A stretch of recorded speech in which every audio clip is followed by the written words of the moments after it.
Buenos días, aquí desde España, otra vez con Simpson Samir desde Israel.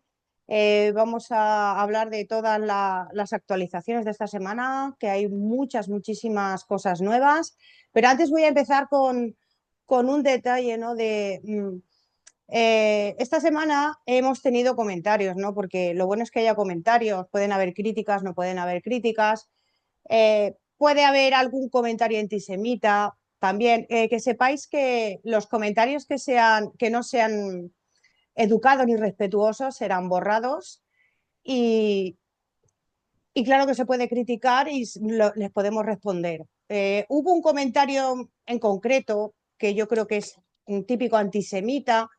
Yo estoy acostumbrado a escucharlo, no hacia mí, sino hacia otros colectivos y hacia en otros lugares, que es la típica frase de tendría que estar aquí o volver el pintor austriaco. Yo ante este comentario yo diría que, que, es, que, ya, que ya roza ya no sé, ya el odio máximo, ¿no? El odio máximo, la falta de respeto. Eh, y sobre todo decir que el pintor austriaco no ganó la guerra, perdió la guerra y ahora mismo no está, no existe y que aunque existiera tampoco ganaría la guerra ni van a ganar los antisemitas que le siguen y que le veneran. Nada, dicho esto, vamos a saludar a Simpson. Buenos días, Simpson. Salom. Shalom, contento de volver a estar contigo, con Sí, los espectadores. Yo también si querría al principio relacionarme un poco al hecho de que afortunadamente, porque es afortunadamente, esta semana se integraron al marco nuestro también un alto número de personas y también cierta cantidad de comentarios. Yo no espero de personas que tienen, que son pro árabes, pro Hamas, pro Hezbollah, pro Irán, que sean sionistas o que sean a favor de Israel. Sí, espero que haya un tipo de conversación que permita cambiar ideas, intercambiar ideas, no insultar o cosas por el estilo, o una frase como la que tú comentaste. Eh, pero yo estoy de acuerdo con que esas personas tienen ante todo derecho y segundo, si piensan que, que hay algo que yo digo que no es de acuerdo a lo que ellos piensan, tienen derecho a decirlo. Lo que querría es que estén abiertos a una conversación franca sobre los temas, distintos temas. Es evidente que cuando yo soy ciudadano israelí e Israel está en guerra con tales y cuales factores, gente que apoya esos factores tiene una idea distinta que la mía. No hay nada aquí, nada especial. Pero tratemos de mantener un nivel, eso es todo. de acuerdo. Pues ante dicho todo esto, que estamos dispuestos y abiertos a contestar todas sus posiciones y a rebatirlas, también nos podemos equivocar, pero siempre con todo el respeto del mundo y con toda la educación. Simpson, la semana pasada nos quedamos con la economía a medias. ¿Qué se te quedó por Sí, decir? Vamos a empezar sí, con la economía. yo no terminé en ese momento porque se me terminó el tiempo, pero quería decir, ahora lo voy a decir en una frase o en cuatro frases. Eh, Hablamos de la fuerza que tiene el Estado de Israel desde el punto de vista económico, también después de haber pasado prácticamente 2 años de guerra, con este, con el otro, con el tercero, con el cuarto, de una movilización al principio muy grande de soldados. Ahora también hay, pero hay menos de los que había antes porque parte de los frentes está más tranquilo. Y quería decir varios puntos simplemente para que la gente los piense, porque también eso puede suceder en otros países. Es decir, el interrogante es cómo es posible que un país, veamos a Ucrania, cómo es posible que un país está en guerra ya hace casi 2 años y su potencial de trabajo y económico permanece intacto y en algunos temas, como diré a continuación, también se fortaleció. Bueno, yo decía dos o tres temas, dije la vez anterior. me traje un papelito porque como soy una persona mayor a veces me olvido de cosas. Lo primero que hablaba era de la relación normalmente existente entre en todo país entre la deuda del país y el Producto Bruto Interno, que en Israel era antes de la guerra del 60%, al tiempo que países mucho más desarrollados que Israel, mucho más grandes que Israel, mucho más antiguos que Israel, están por el 90%, por el 100%, por el 80% y también por el 120 y el 130, y hay algunos que ya perdieron la cuenta, porque hay mucho endeudamiento gubernamental al tiempo que las entradas no son. En Israel era 60%, ahora pasados casi 2 años es 67%. Y eso es un logro muy grande que permite a los políticos continuar con la guerra sin tener miedo de que haya una catástrofe. El segundo término es el hecho de que había, por diversas razones que las diré en un minuto, lo que pasó es que durante muchos años, durante varios años, eh, había una competencia como en todo país entre el precio del dólar y el precio de la moneda israelí, del shekel. Y eso tiene influencia en cuántas exportaciones, cuántas importaciones, si el peso, si el precio de la moneda nacional es muy alta, entonces, entonces las exportaciones son muy difíciles porque tienes más competencia en el exterior. Israel, para guardar el hecho de que el precio de la moneda nacional sea relativamente bajo, se compró dólares, llegaban dólares como inversiones a Israel, el Banco Central compró dólares, con lo cual elevaba el precio del dólar, bajaba el precio forma paralela y opuesta, bajaba el precio de la moneda israelí y eso favorecía las exportaciones. En esa forma, Israel llegó a tener 230.000 millones de dólares, un número inconcebible a nivel de los países, guardados. Y como consecuencia de ello, los depósitos que tiene Israel le permiten nuevamente entablar una guerra sin tener miedo de tener una catástrofe.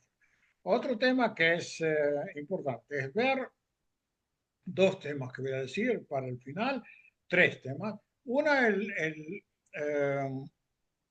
país sigue estando en completo movimiento y el país sigue estando hablando prácticamente en completo movimiento. Por supuesto que en lugares de trabajo donde tienen gente movilizada en el ejército, entonces tienen sus problemas para personalizar cada uno de los puestos que tienen. Pero parte del tema es que como los soldados, eh, en las guerras modernas, los soldados van a las guerras con los celulares.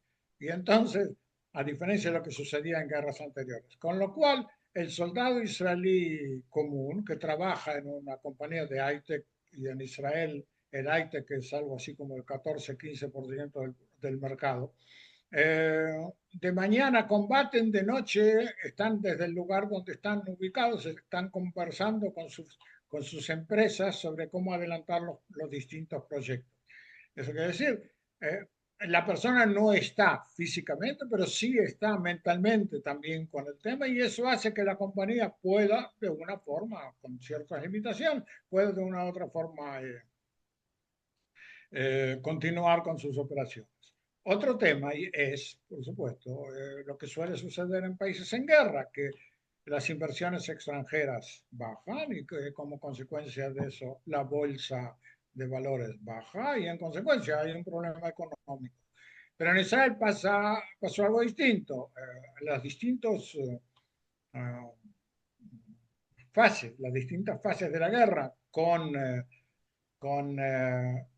con Hamas, con Hezbollah, con Irán, Siria, demostraron en definitiva la fuerza del mercado israelí y demostraron también y fundamentalmente la fuerza del ejército israelí y su capacidad de atacar en forma sofisticada a los otros países o a los otros combatientes. Y lo que sucedió como consecuencia de eso es que intereses económicos mundiales eh, deciden que les conviene invertir en Israel, porque Israel no solo es un país fuerte que no está por perder la guerra al estilo Ucrania, sino que también tiene industria que está muy fuerte y tiene industria militar que es muy fuerte y sofisticada.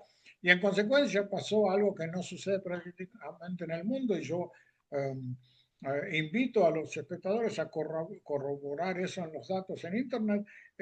La bolsa israelí en el año 2024 aumentó un 40%, más que cualquier otro país de la OECD. Y eso fue porque, entre otras cosas, porque la gente del exterior que tiene problemas en sus propios países con su propio mercado, decide que le conviene invertir en Israel y así aumentó un 40%. El otro tema es el tema de si hay inflación o no hay inflación y es el último tema con el cual voy a hablar. Eh, la inflación es un tema importante porque la inflación hace que el gobierno se enfrente con exigencias laborales y es natural. Y entonces hay toda una serie de tensiones y huelgas y todo eso, y eso debilita al país. Ahora, lo que sucedió es que prácticamente no hay inflación, hay algo así como 3% anual. Un 3% anual es algo normal prácticamente en, una, en un país capitalista. Y uno de los motivos es porque el mismo Banco Central de Israel se ocupó de que el interés bancario sea muy alto.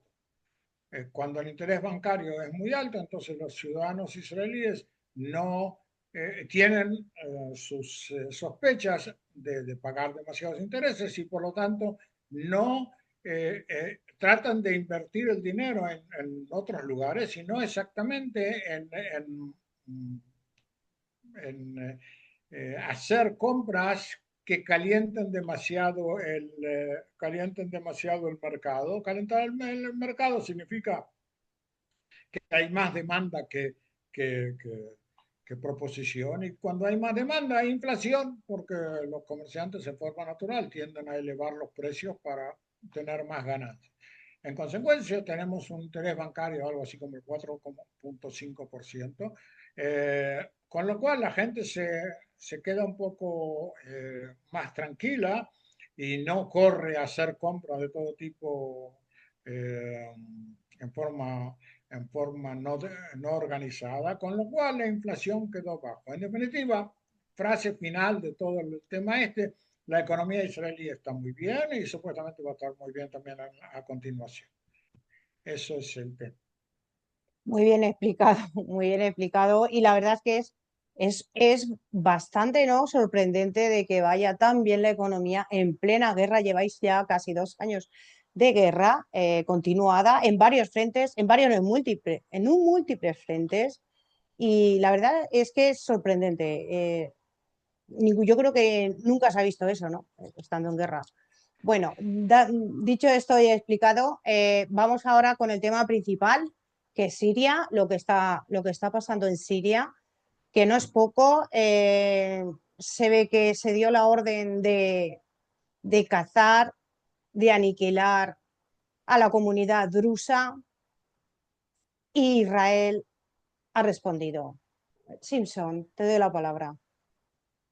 Bueno, hay que hacer un poco de historia y lamentablemente yo tengo que ocupar a los espectadores con un poco de historia. Sí, sí, Los sí. drusos, que son una religión propia, eh, son derivados del shismo musulmán de hace centenares de años, con lo cual tienen una cuenta y las cuentas musulmanes tienden a ser de muchos siglos de años y ellos no se lo perdonan, ellos quieren que los drusos vuelvan a ser musulmanes, se conviertan nuevamente y no les importa en ese sentido si son chiitas o son sunitas o lo que sean, lo principal que no sean no musulmanes.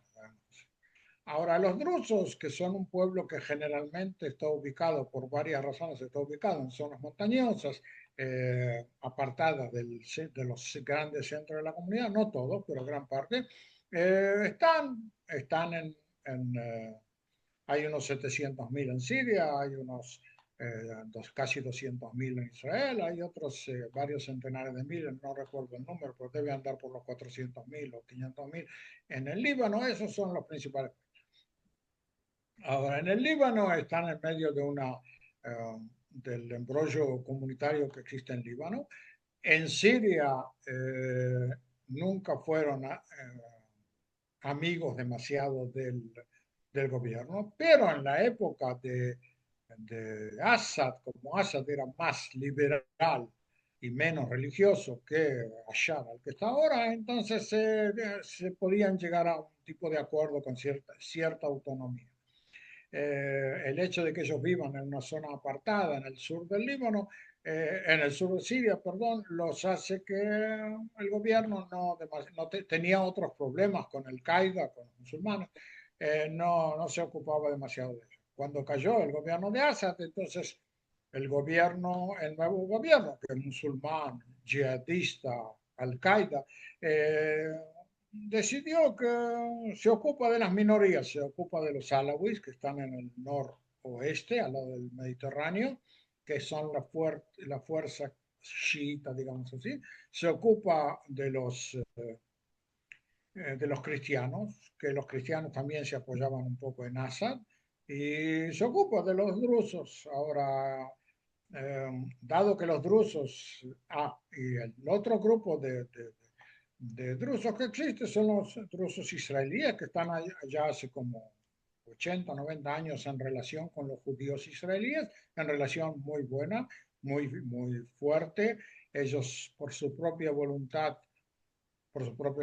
y es importante, son el único grupo que dijo que quiere alistarse en el ejército de Israel y realmente, y como es un grupo guerrero que tuvo que defenderse a sí mismo durante todos estos siglos de los musulmanes, entonces sus soldados son soldados muy bien catalogados en Israel, muy valientes y también tienen muchos muertos, no hay lo que hacer. Ellos también caen como cae todo judío que puede caer, muerto. Y Israel, el gobierno de Israel, el pueblo de Israel tiene una relación muy fuerte con ellos. No se habla de que ellos se conviertan en judíos o algo por el estilo. Israel no se mete con el tema ese. Ellos quieren conservar su originalidad.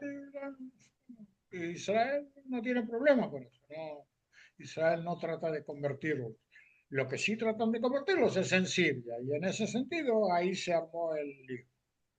Ahora, en forma natural, cuando comenzó la tensión entre el gobierno central de Siria y el gobierno y los drusos, entonces los drusos israelíes esperan que el gobierno de Israel ayude a los drusos de Siria y así esperaría también que le ayude a los drusos del Líbano si ellos entrarían en un conflicto de ese estilo.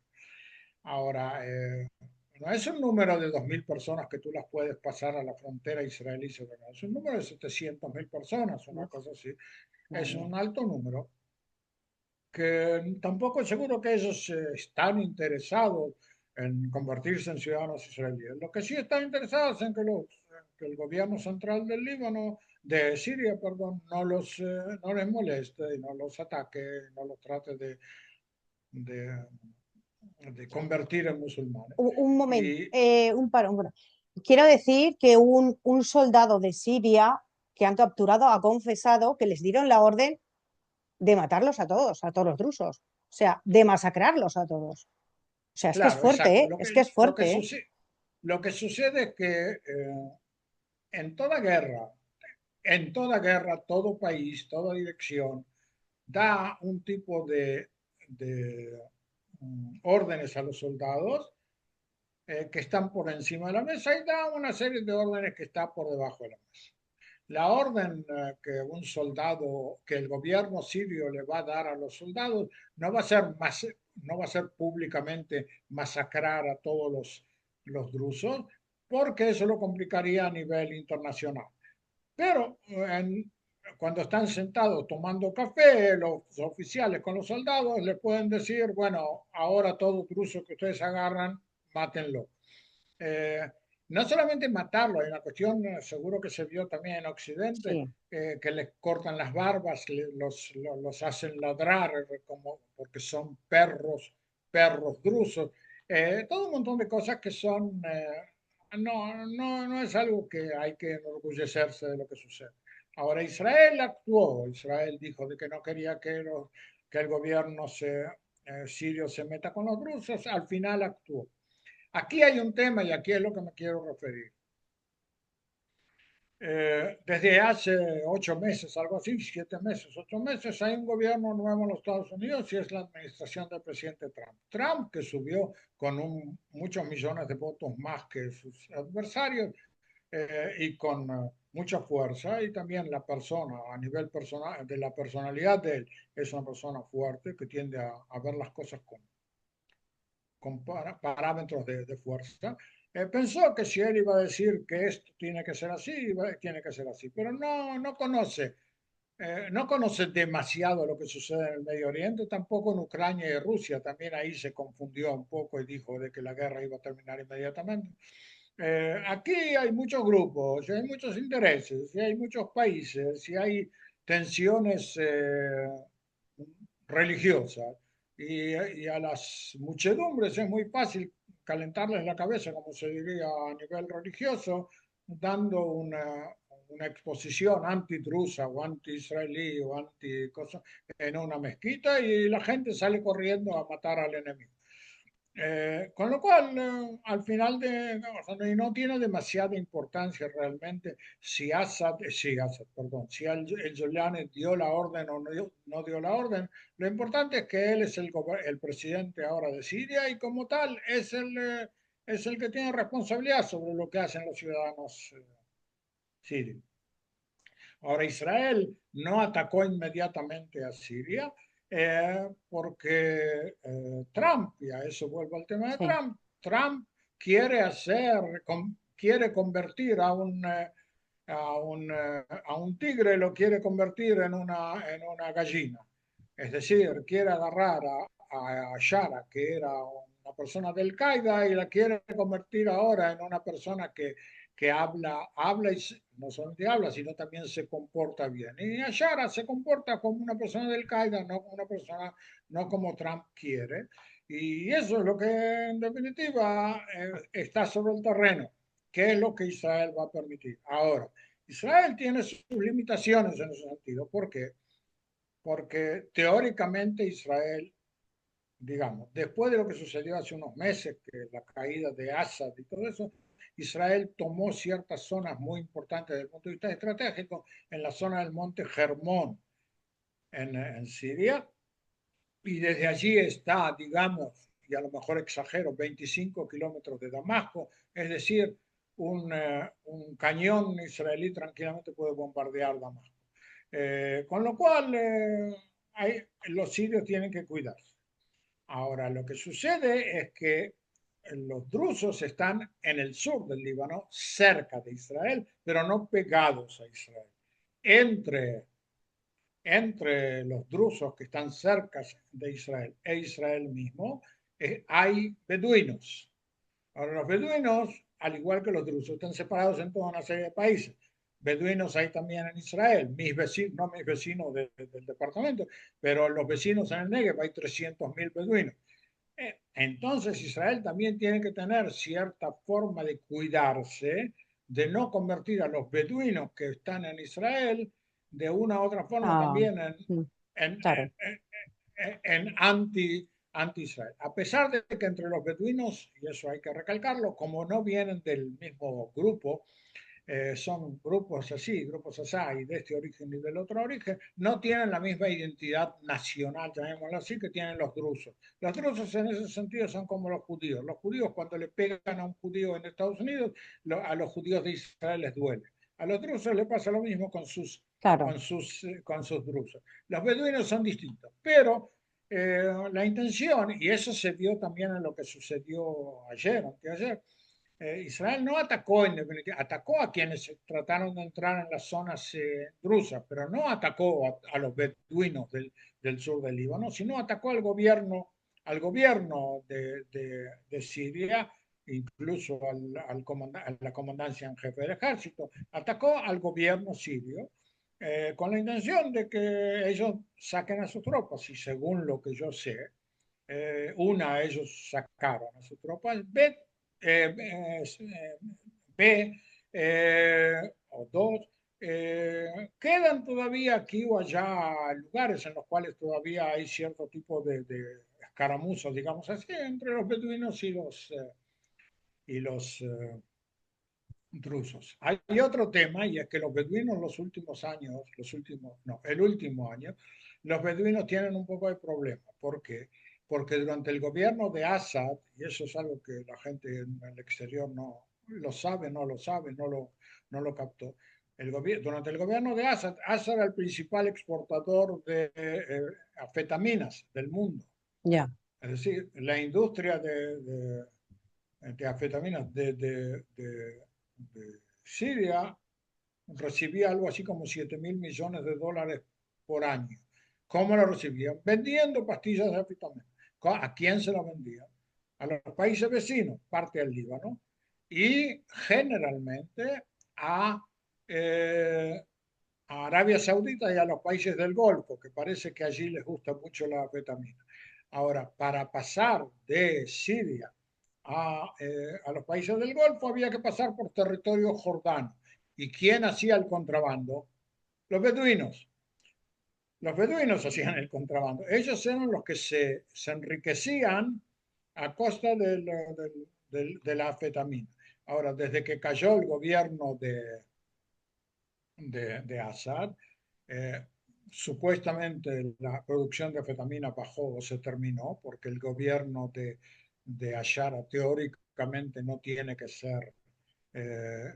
apoyar uso de drogas. Entonces los beduinos tienen ahí un problema, perdieron dinero, pierden dinero y van a seguir perdiendo dinero porque no tienen lo que hacer. Y fuera de contrabando no les gusta hacer demasiadas cosas. Con lo cual se convirtió en un grupo en el sur del Líbano, al lado de Israel, que tienen que buscar puentes de trabajo. Y una de las posibilidades de puentes de trabajo es convertirse en enemigos de Israel. Es decir, recibir dinero de grupos tales o cuales grupos y convertirse en, en enemigos de Israel. Otro tema que tiene que ver con ese tema es por qué, y con esto voy a terminar el tema, por qué Estados Unidos, Europa se convirtieron en tan amigos de Ashara. No porque Ashara sea, como dije antes, de pronto se convirtió en una gallina, sino por un tema que no, muchas veces no lo dicen. En Europa hay millones de, de sirios emigrados que están viviendo en Europa. En Turquía hay 3,5 millones de, de, de sirios que emigraron de la época de la guerra civil. Ahora que subió un gobierno pro-musulmán en Siria, Europa y Estados Unidos esperan que la situación en Siria se estabilice para devolver a esos musulmanes sirios, sí. devolverlos a Siria y que en Europa haya menos problemas. Ustedes mismos son los que sufren las consecuencias, haya menos problemas con los musulmanes. No es que Siria es el único foco de inmigración musulmana, pero es uno de los focos más grandes. Ahora, si la situación en Siria se va a estabilizar y si va a haber un gobierno más o menos normal y reconocido por el mundo, etcétera, etcétera, etcétera, etcétera, le van a poder decir a esa gente, bueno, ustedes recibieron asilo político en la época que había crisis en Siria, la situación allí se normalizó, súbanse, nosotros les damos aviones, vuélvanse a Siria. Y ese es el interés de Europa. Ese es el motivo por el cual de pronto Ashara se convirtió en una persona tan pacífica a ojos de Europa y a Sí, sí, ojos de los claro, Estados Unidos. sí, sí. Porque yo quiero decir que las imágenes que han salido del hospital donde ayer se masacró a toda la gente que había allí en el hospital, es que quiero decirlo porque luego no salen las imágenes y se dice casi en los medios de comunicación, ¿no? Lo que está haciendo el gobierno de Al-Yulani, porque son salvajes. O sea, yo creo que ni el anterior gobierno ni este son apropiados para Siria, pero Al-Yulani deja mucho que desear. No, ¿tú sabes quién es Al-Yulani? ¿Podrías hablarnos un poco de Al-Yulani? Mira, a nivel de historia, Giuliani, alguna vez yo también, alguna vez fue más joven que ahora, Y en esa época era jefe de uno de los grupos allá, uno de los grupos de terroristas cercanos al Qaeda que luchaban contra el gobierno de Assad. Ahora, eh, para luchar contra el gobierno de Assad, él se apoyó en Turquía, que es un país musulmán y cuyo presidente Erdogan es de los hermanos musulmanes. No es solamente un presidente de origen musulmán o de creencia musulmana, sino es también el jefe de los hermanos musulmanes en Turquía. Y recibió armas, y con esas armas, en el momento que aprovechó la debilidad de Assad, lo volteó. Bueno, podía haber sido Giuliani, como podía haber sido otro. Ahora, la idea de él es hacer un califato árabe en Siria. Otro tema que por ahora no lo voy a expandir porque cosa es que ellos ya están presionando sobre el Líbano. Ellos están presionando el califato, no el califato, el gobierno eh, eh, sirio, que es un gobierno de los yihadistas, está presionando sobre el Líbano, que tiene otro tipo de gobierno, con todo tipo de exigencias, cuando la idea, al igual como sucedió en su momento con Assad, es que el Líbano se convierta en una provincia, llamémoslo así, de la Gran Siria. Las ideas de un califato, de un imperio, no son ajenas a los imperios, a los musulmanes. Era cierto también cuando conquistaron España y Sí, Portugal, y era cierto también cuando el Imperio Otomano durante 400 años gobernó incluso en Bosnia y en Kosovo y en todos esos lugares, en Rumania, Bulgaria. Y sigue siendo, cada vez se despierta, y era también en la época en que Saddam Hussein invadió a Kuwait desde Irak. Y también en Irán, que tenía la intención también de conquistar a Israel y ya había medio conquistado el Líbano y también de una forma también un poco a Yemen y también la idea esa vuelve cada vez es una shara distinta, con un nombre distinto. sí, sí, En sí, sí, sí, definitiva, ellos tienen el conocido Saladino, que sí, fue el que conquistó Jerusalén en el sí, 1199, si no me sí, sí, equivoco, sí, sí, que sí. conquistó Sí, a las Jerusalén de cruzadas. manos de los cruzados. Sí, Sigue siendo cada uno de ellos en el momento que le dan 4 armas, ya piensa que mañana se convierte en un nuevo Saladino. Y sí, lamentablemente nosotros como israelíes, que no somos justamente musulmanes, estamos en el primer frente. En ese sentido, los políticos europeos que comienzan a declarar de una u otra forma de que Israel es la defensa, la barrera ante el islamismo que defiende a Europa, tienen razón, tienen razón. No porque claro. No, quisieran no, o no, si es quisieran, así. Es que es sino así. porque estamos en un lugar crítico, bueno, ¿qué más querés que hable? Pues nada, porque ya quedan 2 minutos. Eh, el programa ha estado enfocado en Siria, que es No, lo que más actualidad tiene. Y unos 30 segundos sobre sí, Gaza, de cualquier forma. vale. En Gaza, Israel sigue avanzando paso a paso, muy despacito, mientras se espera que de una u otra forma en Qatar, en Egipto, haya algún tipo de acuerdo que permita devolver a los rehenes. Mientras tanto, sigue aniquilando a gente de Hamas y sigue tomando poco a poco el territorio y esperando. El ejército espera que el gobierno le dé la orden y el gobierno espera que haya algún acontecimiento. Tarde o temprano